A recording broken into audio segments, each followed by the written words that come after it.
Welcome to the deep dive. Great to be here. Today we're taking a closer look at Joy Kogawa's novel, Obasan. A really significant book. Absolutely. It's more than just a story. It's a deeply personal look into what Japanese Canadians went through during World War II. Hmm.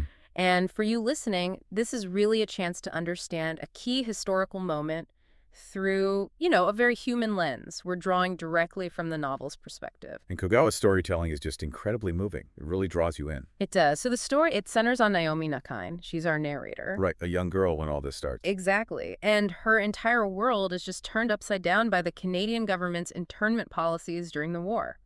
It's hard to even imagine being forced from your home, purely based on your ancestry. The novel really shows the impact of that displacement, losing homes, community. Yeah, that fundamental sense of security and belonging, it really highlights the human cost when, fear takes over. And Kagawa's writing itself, it's something else. It's got this, lyrical beauty mixed with this undercurrent of sadness. That contrast is so effective, isn't it? The beauty of the natural world set against this deep emotional pain the characters are carrying. Yeah, it kind of underscores the injustice somehow. It really does. Mm. Her language manages to be both beautiful and, well, haunting. It amplifies the loss. Okay, so let's talk themes. Silence is huge in this book. Oh, definitely. Like- It's not just the absence of sound. No, it's a coping mechanism, isn't it? And also this heavy weight of things left unsaid. Exactly. Kogawa shows how silence can be imposed from the outside, but also how it becomes this internal strategy for, well, survival. It says so much about trauma. And tied into that is memory. Hmm. Naomi's whole struggle is trying to piece together her past, trying to understand what actually happened. Right. Her personal quest for memory really speaks to the larger need for, collective remembering, why it's so important not to forget these parts of history, even the difficult ones. Well, Obasan makes that case so powerfully. It really does. But even with all this hardship, there's also this incredible resilience. Yes. That's maybe what stands out the most. These characters face just terrible circumstances, but they find ways to endure.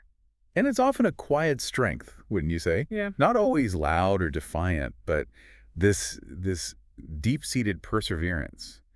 Everyday acts become incredibly significant. We see that so clearly with the ants. They're such contrasting figures. You have Obasan. Right.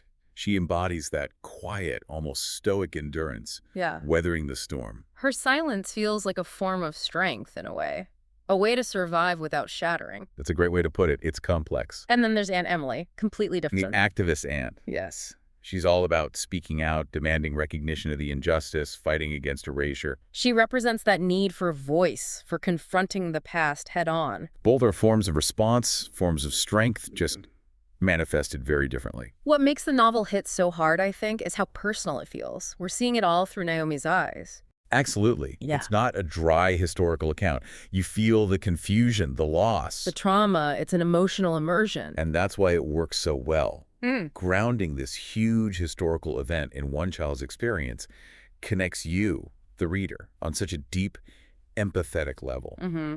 Much more than just facts and dates ever could. For sure. And ultimately, this very personal story shines a really necessary light on a dark chapter in Canadian history. And this relevance continues, doesn't it? It prompts questions about how nations grapple with their past actions. The lingering impact. Exactly. The need for ongoing reflection, for understanding. So wrapping up our deep dive into Obasan, we've seen how Kogawa uses Naomi's personal journey, the contrasting examples of her aunts, and these powerful themes of silence and memory. To explore the Japanese-Canadian internment with incredible depth and sensitivity, and ultimately to reveal that quiet, enduring strength. It's a story that really stays with you. Definitely. Which leads to a final thought, perhaps. How do these intensely personal stories, like Naomi's, reshape our grasp of big historical events compared to, say, a textbook account? Right. What does engaging with that individual emotional truth teach us about why we absolutely need to confront the difficult parts of our shared past? Something to think about.